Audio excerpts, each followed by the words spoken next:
en un hecho inaudito y quizás hasta impensable, porque se llevaría a cabo en medio de esta pandemia mundial que amenaza a la humanidad. El gobierno de Estados Unidos intentó invadir a Venezuela con fuerzas paramilitares entrenadas en Colombia, que prestó nuevamente su territorio. Lo confesó el propio líder de la operación que intentaba liberar a Venezuela de la supuesta dictadura, el ex mayor general del ejército bolivariano, Cliver Alcalá Cordones.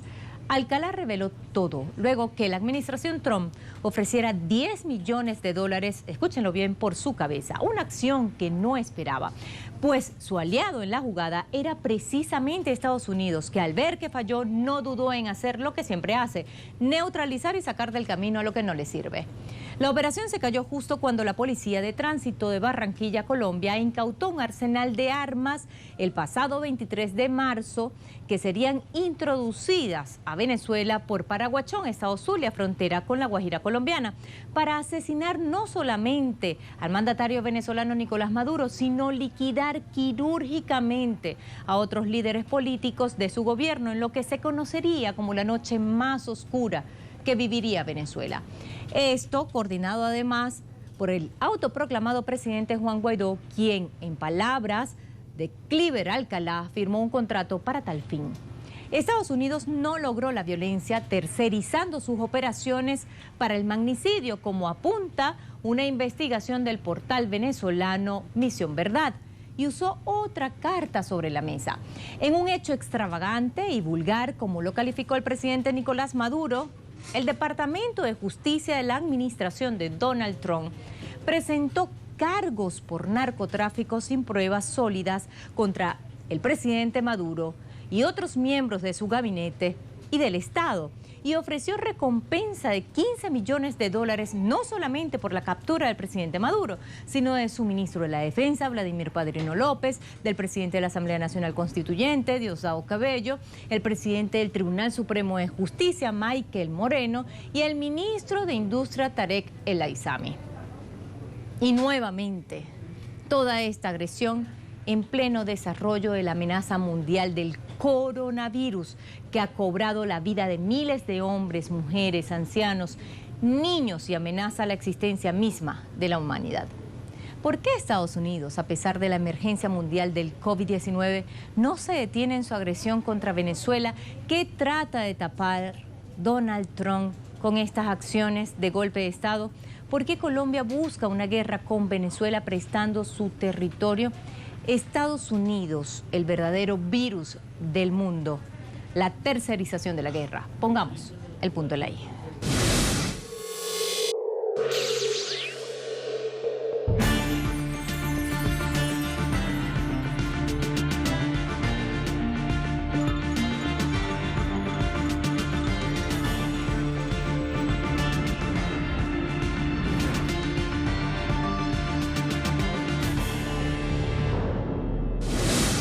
El vicepresidente sectorial de comunicación, Jorge Rodríguez, denunció un complot orquestado desde Colombia para asesinar al presidente Nicolás Maduro.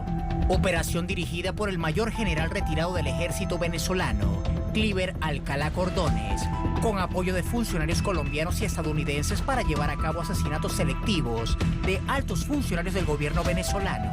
Afirmaciones que se dieron en concordancia a las denuncias que realizó el presidente Nicolás Maduro, realizadas con la activación de un plan para desestabilizar el país, tras la incautación de un arsenal bélico en la ciudad de Barranquilla el pasado 24 de marzo. Este arsenal consta de 26 fusiles de asalto AR-15 calibre 556, 6 culatines para fusil, 28 visores de visión nocturna de 2 ojos, 9 visores nocturnos de 1 ojo, 8 silenciadores de fusil, 24 unidades de mira de visión nocturna marca Sig Sauer, otros dispositivos de material bélico. Tesis confirmada por Alcalá en una entrevista a la cadena W Radio de Colombia, declaraciones que ofreció en el marco de las acusaciones en su contra por parte del gobierno estadounidense por supuestos nexos con el narcotráfico, que incluso ofrece una recompensa de $10 millones por colaborar en su detención. Alcalá, Cordones, confirmó lo que ya desde hace años ha venido denunciando el gobierno del presidente Nicolás Maduro. El gobierno colombiano presta su territorio para entrenar a mercenarios para asesinarlo junto a otros altos políticos de su gobierno. Un golpe de Estado liderado por Estados Unidos utilizando a la oposición radical venezolana encabezada por Juan Guaidó. ¿Qué confirma esta incautación de estas armas y qué confirma además la confesión de Clíbar Alcalá? Confirma que hay una tercerización de la guerra contra Venezuela. ¿Por qué Misión Verdad dice que hay una tercerización de la guerra contra Venezuela? Porque Estados Unidos se ha decantado por una vía no formal, por una vía no convencional, ¿no? No es la primera vez, no es la única operación existente. Recordemos el fallido plan de magnicidio contra el presidente Maduro el 4 de agosto del año 2018, en el que usaron más o menos los mismos métodos terroristas para atentar contra el alto mando de la revolución. Estados Unidos necesita no solo desviar la atención de su propia crisis interna en este momento por la gestión que tienen ellos de la crisis. Ya tienen más de 100.000 infectados y casi llegan a 2.000 muertos, pero también Venezuela les sirve a ellos como colchón de recursos para un posible plan de recuperación económica que ahora mismo ellos no tienen dentro del territorio. Y para esto, bueno, usan a Colombia como siempre, como una base militar. Las armas incautadas en Colombia pertenecían al pueblo venezolano. En el marco de un pacto o de un convenio firmado por el presidente Guaidó, el señor JJ Rendón, el señor Vergara y asesores norteamericanos, desde hace muchos meses venimos trabajando la conformación de una unidad Libertad para Venezuela. Hoy él dice que firmó un contrato. El contrato lo firmó para que la DEA, Estados Unidos, y Juan Guaidó se comprometieran a exculparlo y a dejarlo quieto con su dinero y no a perseguirlo judicialmente. Eso es lo que dice el contrato. Eso sí, él tenía que cumplir con armar un grupo de mercenarios, de paramilitares y hacer los ataques asesinos contra Venezuela. Le dieron un ultimátum. ¿Por qué hablamos de tercerización? Porque, digamos, con la aprobación de una especie de recompensa por las cabezas de Nicolás Maduro, de Diosdado Cabello y de otros dirigentes políticos de Venezuela, ellos, digamos, incentivan, ¿no?, la contratación de mercenarios que pudieran estar haciendo bien Colombia para hacer el trabajo que ellos no han podido hacer, ¿no? No lo han podido hacer precisamente por la fortaleza del sistema de seguridad venezolano y no han podido hacerlo por vías convencionales. Todos sabemos que en Colombia, digamos, hay una galería de empresas de seguridad que le ofrecen servicios a empresas transnacionales y al mismo gobierno colombiano. Estas empresas son empresas que se han venido entrenando y que han sido capacitadas por otras empresas de seguridad multinacionales que son muy poderosas y que hacen vida, por ejemplo, en Israel y en Estados Unidos. Entonces tenemos una conjunción de factores ahí que hacen que el peligro en este momento sea latente, pero que también hayamos salido de una zona de peligro, digamos, encubierto gracias a las incautaciones y a las develaciones que hizo el Estado venezolano. Pero ¿quién es Sergio Vergara, uno de los 4 que firmó el contrato para crear el grupo de mercenarios, entrenarlos en Colombia y asesinar quirúrgicamente a líderes políticos venezolanos, entre ellos el presidente Nicolás Maduro? Vergara es un eslabón que nos lleva a los hechos del 23 de febrero del 2019 con el intento del ingreso de la supuesta ayuda humanitaria y luego los escándalos de corrupción que surgieron tras la malversación de dinero donado para los militares desertores que conformarían el ejército paralelo comandado por Clíbar Alcalá.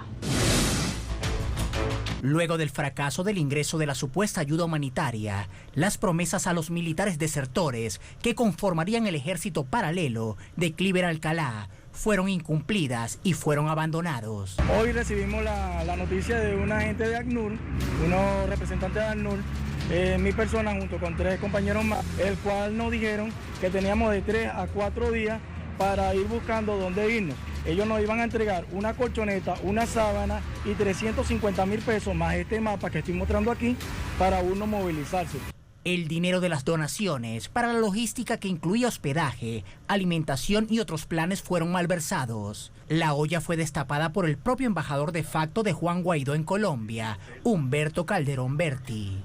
Se encargaron de ellos personas designadas por el presidente Guaidó, de su entorno, y esa gente manejó unos recursos que yo nunca supe de dónde venían, que nunca supe cuánto fue, que nunca supe cómo se gastaron hasta el día de hoy.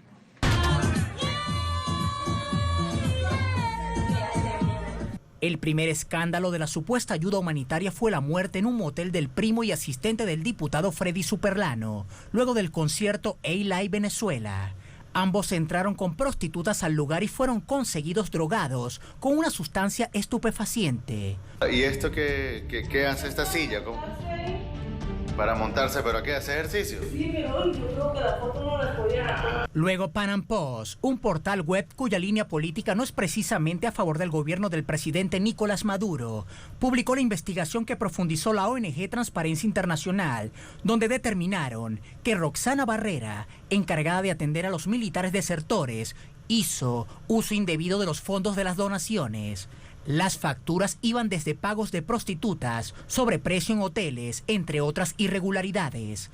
Roxana es cuñada de Sergio Vergara, diputado del Partido Voluntad Popular, mano derecha de Juan Guaidó, y Vergara fue uno de los 4 que firmó el contrato con Cliver Alcalá para ejecutar el golpe de Estado, donde pretendían asesinar quirúrgicamente al presidente Nicolás Maduro y otros líderes políticos de la revolución.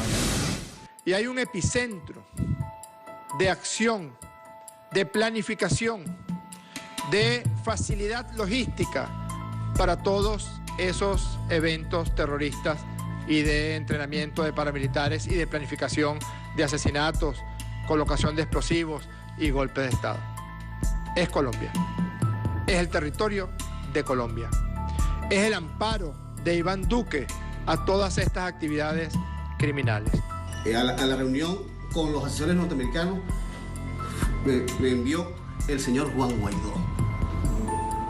Y acordamos ahí, junto a militares venezolanos, junto a los asesores, de hacer una unidad militar que se conformó con la idea de libertar al país y eliminar quirúrgicamente los objetivos. Toda esta operación fue una operación diseñada, planificada y ordenada en el seno de la administración de Donald Trump. Es por eso que Trump convoca a Iván Duque a su despacho y es por eso que ambos señalaban que en el mes de marzo ocurriría algo en Venezuela. Trump le da las órdenes a Iván Duque e Iván Duque, conjuntamente con Juan Guaidó, proceden a la contratación de estos asesores norteamericanos que tienen varios meses entrenando paramilitares en Colombia y todos los procesos dirigidos a generar una acción criminal contra el presidente Nicolás Maduro. Nosotros teníamos toda la información de todo lo que estaban preparando.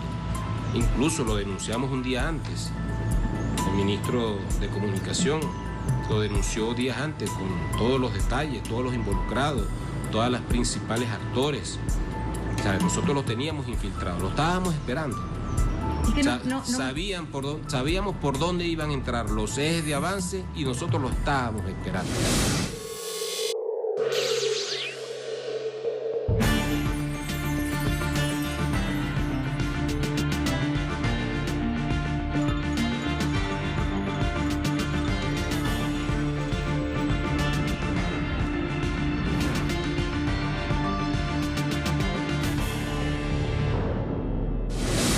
Aunque ya se desarticuló una parte, la operación está en pleno desarrollo. Así lo alertó el presidente Nicolás Maduro al pueblo y a la Fuerza Armada Nacional Bolivariana.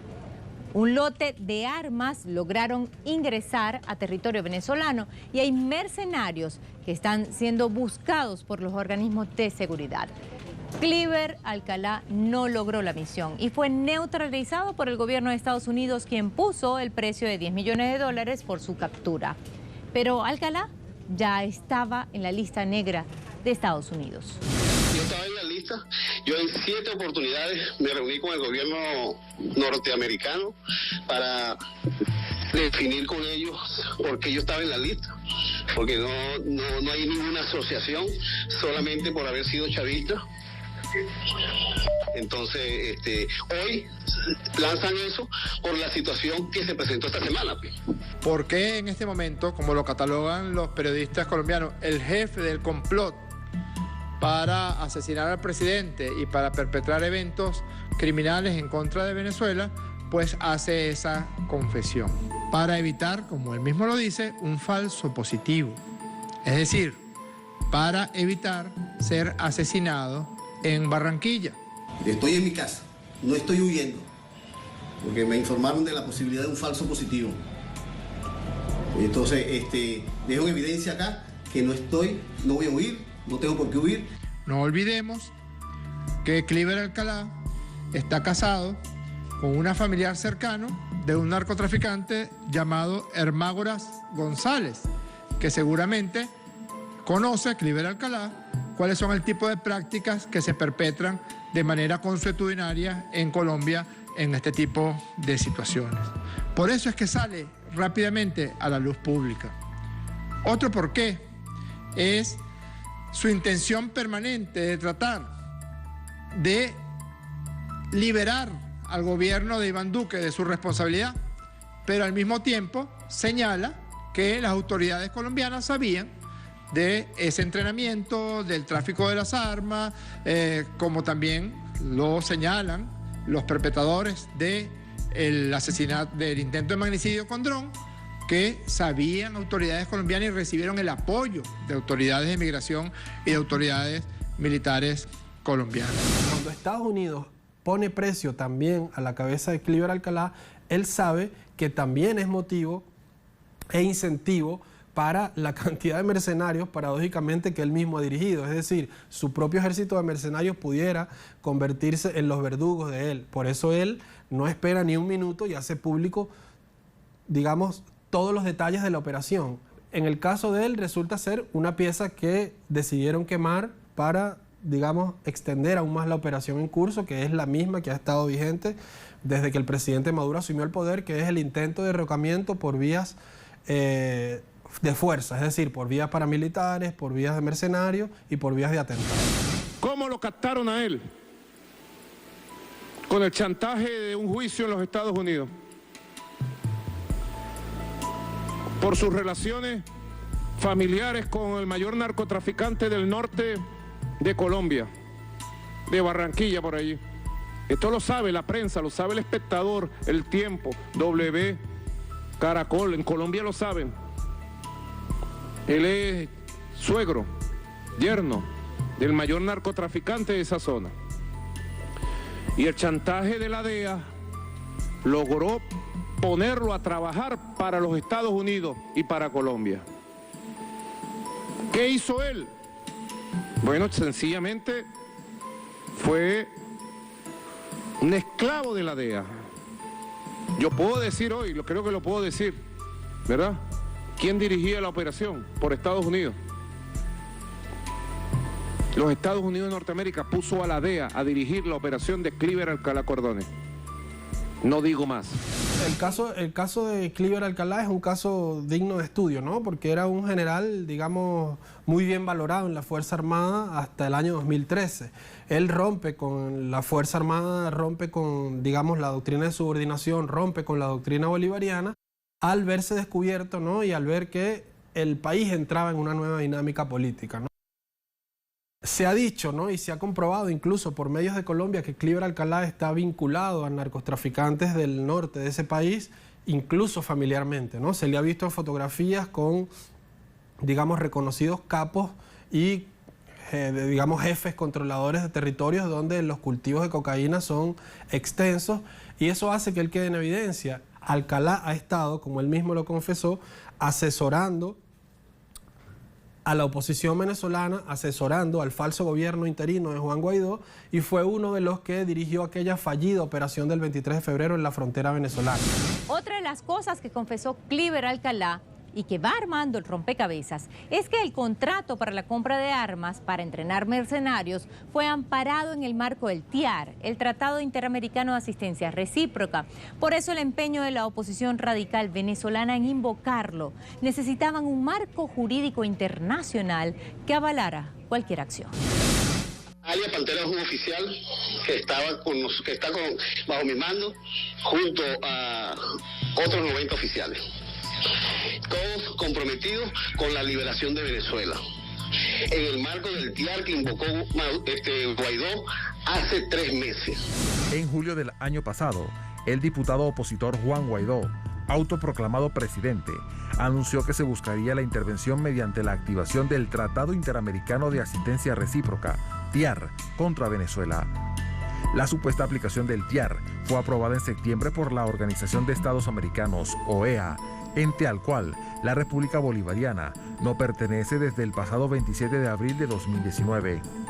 En la votación en la OEA hubo 12 votos a favor, mientras que otros 5 países se abstuvieron: Perú, Panamá, Trinidad y Tobago, Costa Rica y Uruguay. La aprobación de volver al TIAR tiene como inconveniente legal que el Parlamento venezolano y sus actos carecen de validez porque se encuentran en desacato desde el año 2016. Fracasado el plan de los mercenarios que intentarían un magnicidio en la noche más oscura que pretendían en Venezuela, el fiscal estadounidense William Barr abrió una puerta muy peligrosa donde Estados Unidos activa su justicia fuera de sus fronteras. Y es que presentó cargos contra el presidente Nicolás Maduro y algunos de los miembros de su gabinete y poderes públicos por narcotráfico, hasta llegar a la absurda ley del oeste de ofrecer a quien los capture recompensa por sus cabezas. Ellos intentan huir hacia adelante. Ellos saben que el liderazgo del presidente Maduro se consolida cada vez más y de esa manera pues huyen hacia adelante y imponen estas medidas judiciales que son bastante ridículas. Destacar también quién está al frente del sistema judicial de Estados Unidos, ¿no? ¿Quién es el fiscal general de Estados Unidos en este momento? Fue un hombre que fue una ficha clave dentro del gobierno de Bush padre para la invasión a Panamá en el año 1989. Fue un hombre que ha estado, digamos, construyendo argumentos judiciales para el excepcionalismo estadounidense. ¿Qué quiere decir esto? Que es uno de los que encubre, digamos, la política excepcionalista de Estados Unidos, no solo en América, sino también en Medio Oriente. Ese es el fiscal general de Estados Unidos. Pero además, las acusaciones que hacen contra Venezuela, en este caso contra el presidente Maduro, resultan ser bastante absurdas porque hasta las mismas instituciones de Estados Unidos reconocen a través de sus estudios que Venezuela no es un mercado, digamos, importante, ni en la producción, ni en el cultivo, ni en la distribución de la droga que llega a Estados Unidos. Es decir, la DEA tiene estudios propios citados en los medios estos últimos días en el que reconocen que más del 80% del cultivo, de la producción, de la distribución de la droga hacia Estados Unidos se hace por el Caribe oriental, por el Pacífico oriental, es decir, por las costas de Colombia hacia Centroamérica, y que la capacidad de distribución de cocaína a través de Venezuela no representa ni el 5%. ¿Dónde están las pruebas? Es lo primero que hay que preguntarse. Cuando se lanza una acusación de esa forma, de ese nivel, por un Estado forajido también, bueno, hay que preguntarse dónde están las pruebas. ¿Hasta cuándo va a estar el mundo viviendo este orden de indisciplina, de inmoralidad, de falta de ética, de principios? Cliver Alcalá se entregó a las autoridades de Estados Unidos y será testigo clave contra el gobierno venezolano. Venezuela vive una guerra sin cuartel. No importa el momento que está atravesando el mundo con la emergencia del coronavirus. Analistas coinciden que Estados Unidos está tratando de utilizar el momento de la cuarentena de la pandemia para repetir la invasión que hizo en Panamá en 1989 y de esta manera derrocar al presidente Nicolás Maduro con la complicidad directa del gobierno de Colombia de Iván Duque. La excusa cínica, el narcotráfico. Es decir, el mayor consumidor del mundo, Estados Unidos, y el mayor productor de droga del mundo, Colombia, le dicen a Venezuela narcoestado. El plan está en pleno desarrollo y se puede agravar con una guerra de resistencia por parte del pueblo venezolano en medio de lo que parece también una guerra bacteriológica diseñada para cambiar el orden mundial. Pero Venezuela está en pie de lucha. Pusimos el punto en la I.